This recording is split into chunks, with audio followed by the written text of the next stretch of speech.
मी गणपती बाप्पाकडे फक्त एवढंच मागितलं, मला काय नको देऊ, फक्त आमचे 10 तर लागू दे. सगळ्यांना एकदम आश्चर्य झालेलं आहे की जेव्हा न्यूज अशी आली की प्रो गोविंदामध्ये जय जवाननी पार्टिसिपेट नाही केलं, याच्याबद्दल काय बोलणार? गेल्या 2 वर्षामध्ये आम्ही पार्टिसिपेट केलं होतं. त्यामध्ये प्रथम विजेतं ठरलेलं होतं, पण शेवटी आयोजकांचा निर्णय असतात, त्यांच्या निर्णयाच्या पुढे आपण काही बोलू शकत नाही आहे. आणि त्यांनी निर्णय घेतलेले कदाचित योग्य असतील आणि आमचा 38वा नंबर सांगितला गेला, त्यामुळे आम्ही कदाचित बाहेर आहोत.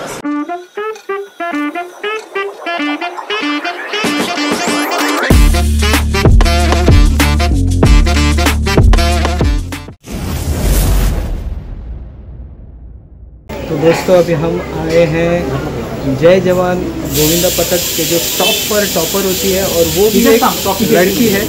आगे इस वीडियो में उनकी एक छोटी सी मुलाकात देखने वाले हैं. हिरकणीला भेटायला आलो आहे. तिला हिरकणी म्हणून आहे सुरक्षा मोरे. तर सुरक्षा मोरेच्या घरी आलेलो आहे तिचं कौतुक करायला, कारण सुरक्षा एवढ्या वरती थरावरती जाते. खरंच कौतुक आहे. तर सुरक्षा, मागच्या वेळेला तू चिंतामणीला आली होतीस. हो. चिंतामणी थर लावला होता. कसा अनुभव होता चिंतामणीचा? आणि चिंतामणीमध्ये तुझा थर लावला, सलामी दिली, कसा अनुभव होता तुझा तिकडचा?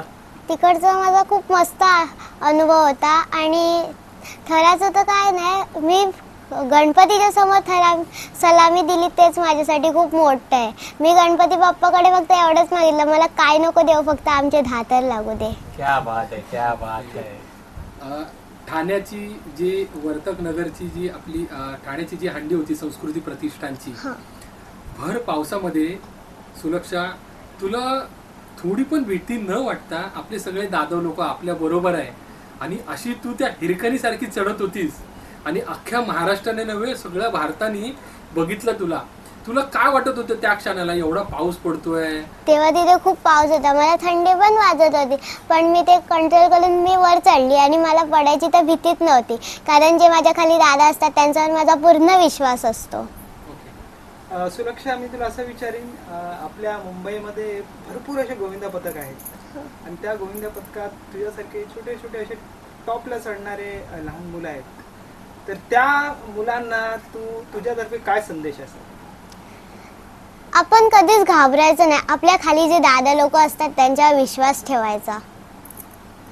तुला तू मागच्या वेळी बोलली होतीस मी उंच वरती गेल्यावरती मला लहान, ते परत एकदा बोलून दाखव ना मला.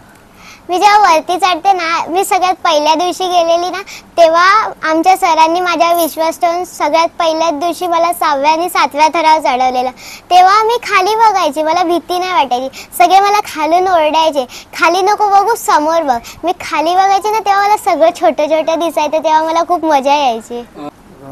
जय जवान गोविंदा पथकात 2000 सालापासून खेळतोय. हे माझं 26वं वर्ष आहे.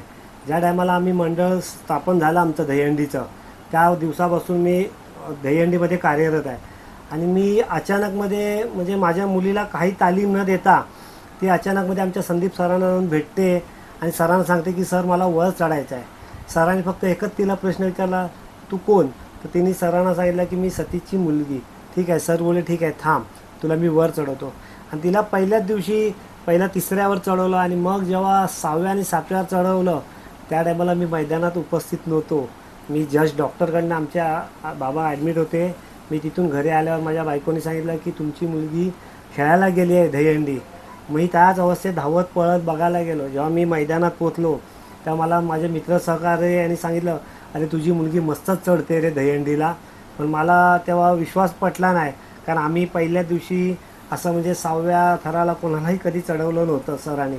पण माझ्या मुलीवर एक सरांनी विश्वास दाखवून तिला जेव्हा 6व्या थरावर चढवलं आणि जेव्हा मी तिला 7व्या थरावर बघितलं चढताना, की तेव्हा खरंच माझे अश्रू अनावर झाले, की त्या मला आनंद झाला की माझी मुलगी आज कुठल्या तरी लेवलला गेली आहे असं.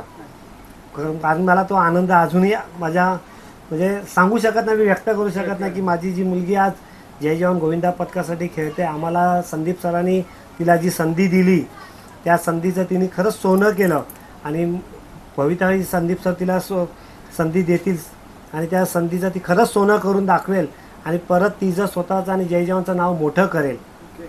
असा प्रश्न मी तिच्या मम्मीला विचारी, तुमची मुलगी म्हणजे बघा आता हा मुलांचा पथक आहे आणि तुमची ही मुलगी म्हणून तिकडे गेलेली आहे, कसं काय तुम्हाला वाटतं, काय अभिमान तिचा? मुळात म्हणजे माझी ही मुलगी नाही, माझा मुलगाच आहे तो. कारण एक मुलगा जे नाव मोठा करतो ना आई वडिलांचं, ते तिने आज आमचं नाव मोठं केलेलं आहे. म्हणजे एवढी ती आता मुलांबरोबर म्हणजे खूप उंची अशी तिने गाठलेली आहे, असं नाही की आता ती वाटते साधारण, पण तिने लय मोठी उंची गाठलेली आहे. त्याच्याबद्दल तुम्हाला काय वाटतं थोडक्यात? मला तर खूप अभिमानच वाटतो तिचा. कुठे घेऊन जायचंय, काय ठरवलंयस तू? आमचे 10 थर लागणं हे त्या बजरंगबलीवर आहे, ते मी नाही सांगू शकत. बजरंगबली किंवा आमचे सर सांगू म्हणजे शकतात. आजपासून प्रॅक्टिस सुरू झालेली आहे, हा सराव सुरू होईल. तुझं कसं काय संकल्प असेल, काय संकल्प असेल? मी आजपासून पूर्ण मेहनत करेन, आमचे सर कसे शिकवतात त्याकडे लक्ष देईन. आपल्याबरोबर जय जवानचे संदीप सर आहेत. संदीप सर, आपलं सहर्ष स्वागत आहे आमच्या युट्यूब चॅनलवर. सर, पहिला प्रश्न असा विचारेन की यंदा सगळ्यांना एकदम आश्चर्य झालेलं आहे की जेव्हा न्यूज अशी आली की प्रो गोविंदामध्ये जय जवाननी पार्टिसिपेट नाही केलं, याच्याबद्दल काय बोलणार? गेल्या 2 वर्षामध्ये आम्ही पार्टिसिपेट केलं होतं. त्यामध्ये प्रथम विजेतं ठरलेलं होतं, पण शेवटी आयोजकांचं निर्णय असतात, त्यांच्या निर्णयाच्या पुढे आपण काही बोलू शकत नाही आहे. आणि त्यांनी निर्णय घेतलेले कदाचित योग्य असतील आणि आमचा 38वा नंबर सांगितला गेला, त्यामुळे आम्ही कदाचित बाहेर आहोत. यावेळेला तुमचा संकल्प काय असेल? 10 तर गेल्या वेळी तर बघितलं थोडंसं झालं, पण 10 तर लागलेच होते. हो, नक्कीच गेल्या वर्षीच्या काही त्रुटी आहेत त्या भरण्याचा आम्ही नक्की प्रयत्न करणार आणि चालू वर्षी सुंदर तर रचण्याचे नक्की प्रयत्न करणार. तुम्ही स्पेनला जाऊन आला, स्पेनचे जे टुडी असतात आणि त्याचे फॉर्मेट असतात, तर तुमचा ते स्पेनचा आणि तुमचा मी स्वतः 2006 साली स्पेनला गेलेलो. 2006 साली जेव्हा आम्ही गेलो स्पेनला, त्यावेळी इथे आपली एवढी मंडळ अशी ॲक्टिव्ह नव्हती. तुम्ही 2004चा कालावधी बघितला आणि 2006चा कालावधी बघितला, त्यानंतरचे जे पूर्व उपनगरात गोविंदाचा जो भरणा वाढत गेलेला आहे त्यावर लक्ष देणं गरजेचं आहे. कारण तेव्हा फक्त उपनगरात एकमेव मंडळ होतं जय जवान, ज्यांनी पहिल्यांदा 8 लावलेलं 2004 साली. त्यानंतर बरेच मंडळ आमच्या संपर्कात आली आणि त्यांना आम्ही भरभरून दिलं.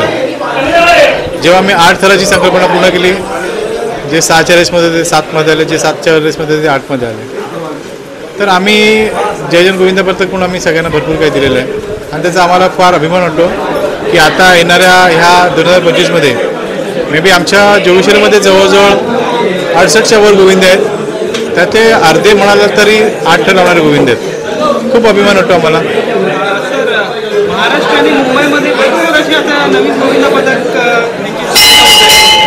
जे नवीन गोविंद आहेत, नवीन मुलं आहेत, नवीन यंगस्टर्स आहेत, त्यांना तुम्ही काय संदेश द्याल?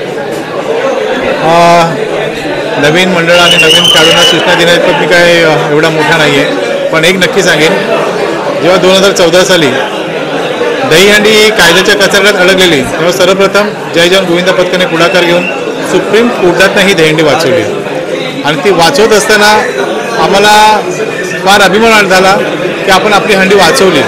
जर हंडी वाचलीच नसती तर भविष्यात येणारी मंडळं, तरुण वर्ग या खेळाकडे आलाच नसता.